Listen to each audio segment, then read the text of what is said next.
Boa tarde, meus amores. Senti muito saudade de vocês e espero que vocês também tenham sentido.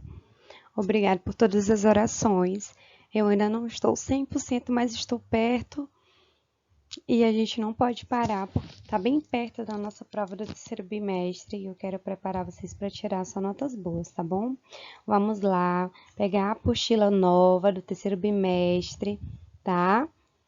Essa apostila aqui na capa tem dois bonequinhos. Vamos abrir na página de português 2 e 3 e depois vai ter aula de geografia da página 21 e 22. Vamos fazer com capricho, ok? E eu estou aqui à disposição de vocês. Em língua portuguesa, a gente vai ver esse conto acumulativo do macaco. Mas o que seria ponto acumulativo, conto? O conto acumulativo, também denominado de parlenda longa, lenga-lenga ou ainda como contos nunca mais acabar, é um tipo de conto que sempre repete uma narrativa por várias e várias vezes, onde alguns elementos são repetidos e outros adicionados, mas sempre respeitando a mesma ordem até o final desse conto. Então, como o nome dele diz, é acumulativo. Ele também pode ser uma parlenda longa, lenga-lenga, né? Ou contos que nunca mais acabam, ou seja, ele se acumula, ele vai se repetindo, repetindo, porém, ele nunca vai deixar de respeitar a ordem até o final do conto, né? Ele se repete, mas ele sempre vai ter uma ordem para chegar até o fim, ou seja, ele se repete bastante, mas ele tem o início, o meio e o fim. Por isso que ele se chama acumulativo, que ele se acumula. Vamos ver aqui esse exemplo. O macaco perdeu a banana. O macaco estava comendo uma banana num galho de pau, quando a fruta lhe escorregou da mão e caiu num oco da árvore. O macaco desceu e pediu que o pau lhe desse a banana. Pau, me dá a banana? O pé de banana, ou o pé de pau, nem como cousa. O macaco foi ter com o ferreiro e pediu que viesse com um machado cortar o pau. Ferreiro, traga o machado para cortar o pau que ficou com a banana. O ferreiro nem se portou. O macaco procurou o soldado a quem pediu que prendesse o ferreiro. O soldado não quis. O macaco foi ao rei para mandar o soldado prender o ferreiro, para este ir com o machado cortar o pau que tinha a banana. O rei não prestou atenção. Então o macaco apelou para a rainha. A rainha não ouviu. O macaco foi ao rato para roer a roupa da rainha. O rato recusou. O macaco recorreu ao gato para comer o rato. O rato nem ligou. O macaco foi ao cachorro para morder o gato. O cachorro recusou. O macaco procurou a onça para comer o cachorro. A onça não esteve pelos altos. O macaco foi ao caçador para matar a onça. O caçador se negou. E o macaco foi até a morte. A morte ficou com pena do macaco e ameaçou o caçador. Este procurou a onça, que perseguiu o cachorro, que seguiu o gato, que correu o rato, que quis roer a roupa da rainha, que mandou o rei, que ordenou ao soldado, que quis prender o ferreiro, que cortou com o machado o pau onde o macaco tirou a banana e comeu. Vocês viram? Então ele é acumulativo, é porque ele parece uma parlenda, né? Ele vai, tipo, igual aquela. O rato roeu a roupa do rei de Roma. Lembra muito isso, né? Então aqui é muito legal esse tipo de conto, que mesmo ele sendo repetitivo, acumulativo, a gente vê, né, que no final vai um atrás do outro, mas no final tem o fim do texto. Ele é igual um exemplo de conto acumulativo que eu posso falar para vocês é do Grande Rabanete. Eu não sei se vocês já leram essa história, mas o Grande Rabanete, ele é um conto acumulativo, né? Que ele vai chamando vovô, vovó, é o neto, o cachorro, o gato, né? Então é sempre assim. Vamos lá. Atividade de português sobre o conto acumulativo. Questão 1. Quantos parágrafos tem o texto? Gente, lembre-se a diferença de parágrafo. Parágrafo é toda vez que tiver lá, ó, por exemplo, tem uma, duas, três linhas, aí tem um pontinho. Aí o próximo parágrafo vai começar com a letra maiúscula, né? Vai começar com a letra maiúscula e assim vai. Quando terminar esse parágrafo, tem um ponto e começa lá na outra linha. Então, prestem atenção sobre parágrafos. Questão 2. Para quem o macaco apela para conseguir sua banana de volta? Para quem o macaco apelou, gente? E número 3. Qual das alternativas abaixo melhor define a mensagem da história? Letra A. Não se preocupe com os outros, cada um tem seus problemas. B. É preciso ameaçar os outros para conseguir o que quer? C. Não desista de seus objetivos, em algum momento você conseguirá alcançá-lo. E D. Quanto mais temos, mais queremos. Questão 4. Qual foi o único personagem que ouviu o macaco? Questão 5. Como a morte deve ter falado com o caçador? Vocês acham que ela falou com brandura e amor? Ordenando de forma grosseira, com simpatia e felicidade ou com medo do caçador? Como será que a morte falou com o caçador, hein, gente? Lembrando que a morte é alguém bem temido, né? Questão 6. Podemos dizer que esse texto é um conto acumulativo, por quê? É um texto que tem uma moral? B. É um texto que apresenta estrofes e versos? C. É um texto que apresenta repetições no decorrer da história? Ou letra D. É um texto que apresenta informações sobre a vida de uma pessoa? Muito fácil. E questão 7. Quem o macaco apelou para que mandasse o soldado prender o ferreiro? Para quem foi que ele apelou, gente? Quando ele pediu lá, ele apelou para mandar o soldado prender o ferreiro, lá no texto fala. Não é para marcar aleatório, vá lá no texto, leia de novo, se você não lembra, aí você vai marcar a resposta certa, tá? Questão 8. De onde esse texto foi tirado e qual o nome do autor? Lá no finalzinho do texto fala. Vamos lá resolver com calma e paciência para não fazer errado, ok? Agora vamos ver geografia.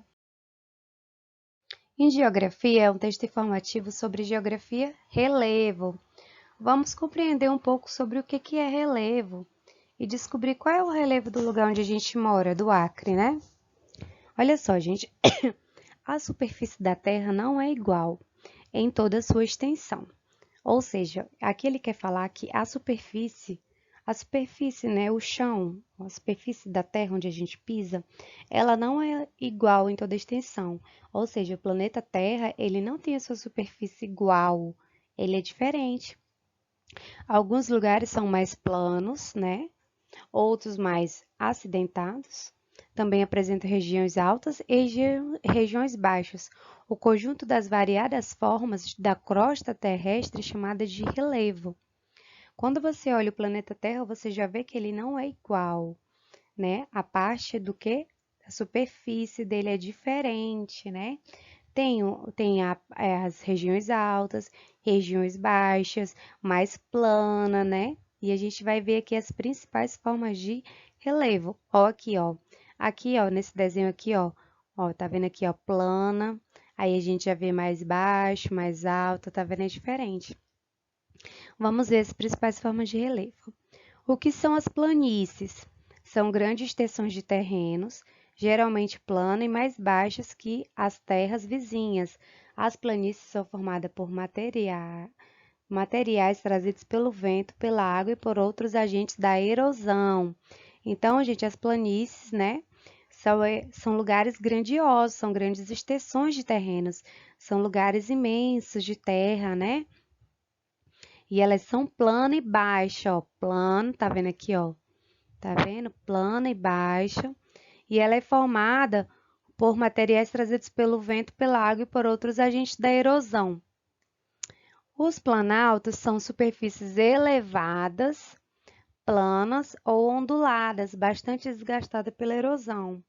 Os planaltos, por vezes, apresentam elevações da superfície com forma semelhante a uma mesa, são chamadas chapada. Olha aqui do lado. Vocês estão vendo? Tipo, um carrinho indo aqui, ó, tá vendo? Aí vocês estão vendo que tem tipo um penhasco lá na frente, né? Por isso que dizem que se parece uma mesa, que são chamadas chapadas, né? Que são planaltos, são regiões altas, né? Que são planas, porém altas, né? E aí, essas elevações, né, da superfície que se semelham à mesa são chamadas chapadas, tá vendo? Aqui, ó. E as montanhas são grandes elevações de terreno. O ponto mais alto de uma montanha é o pico. Um conjunto de montanhas recebe o nome de serra, cadeia ou cordilheira. Olha aqui o exemplo, ó, das montanhas, tá vendo? Igual quando as pessoas vão para o Peru ou outros lugares do nosso país, que a gente também chama de pico, pode ser chamado de serra, cadeia ou cordilheira, né? São elevações, ou seja, elas são bem altas, olha aqui, ó. E a depressão, região muito mais baixa em relação às terras vizinhas. Tá vendo aqui embaixo, ó? Aqui a gente vê a parte alta e a gente vê uma depressão lá embaixo, ou seja, a região mais baixa em relação às terras. Tem as terras todas juntinhas, aí tem aquela mais baixa, então aquela ali a gente vai chamar de depressão. Aqui, relevo do Brasil. Prestem atenção. Aqui na legenda a gente vê que onde tem esses pontinhos é o quê? Planície. Onde tem esses risquinhos é depressão. E onde essa parte aqui mais meia rosadinha é o Planalto. Vamos ver o Acre. Olha aqui o Acre. O Acre, ele está composto pelo que? Depressão, né? Então, a gente já sabe que o relevo do Acre, ele é constituído por depressão. Olha aqui, ó, tá vendo? Ó, o estado do Acre tem uma extensão territorial de 152.581 km², com relevo marcado predominantemente por áreas de baixa altitude, ou seja, de baixa altitude, a presença de depressões é comum na maior parte do território do estado. Depressão da Amazônia Ocidental, ou seja, a maioria das terras daqui elas são mais baixas, bem como planícies na porção norte do estado. A maior parte do estado registra altitudes que não ultrapassam os 200 metros de altitude. Veja no mapa abaixo a distribuição do relevo brasileiro e observe que no Acre são registradas depressões e planície. Olha aqui a parte da depressão, ó, que a gente falou aqui, ó, que vem aqui e aí já se torna um pouquinho mais baixo, né? E as planícies é aquela área plana, né? Então, aqui no Acre, a gente tem um pouquinho de planície e a maior parte dele é depressão, ok? O relevo do Acre. O território acreano é quase todo recoberto por formações de planície que raramente alcançam 300 metros de altitude, né? Ou seja, é bem baixo. A planície amazônica alcança a porção sul do estado e as altitudes muito baixas faz com que alguns autores classifiquem essa formação como uma depressão relativa. Nas terras mais ao sul do estado, o relevo permanece plano. No entanto, as altitudes são um pouco mais elevadas. Os terrenos acreanos são formados essencialmente por rochas sedimentares, com predominâncias de arenitos, né? Olha só, gente. Aqui, pelo que a gente viu, a gente fala aqui das rochas sedimentares, a gente fala o que seriam as rochas sedimentares. Elas são rochas que formam-se a partir dos desgastes de outras rochas pré-existentes, né? Como a junção de, como aí fala, né? Com a predominância de arenitos, no nosso caso aqui, né? Porque a gente sabe que tem rochas que elas podem ser feitas com o quê? Qual seria a base dessas rochas? Poderia ter cascalho, né? Aqueles cascalhozinhos, areia, arenito, né? Só que as nossas rochas sedimentares aqui, elas são classificadas pelo tamanho do grão, e as nossas são rochas médias, né? Que elas podem ser formadas com predominância em arenitos, né? Em areias. Então, aqui, quando a gente fala do relevo do Acre, a gente já sabe que o território acreano é quase todo recoberto por formações de planície, que raramente acompanha 300 metros de altitude. A planície amazônica alcança a porção sul do estado, né?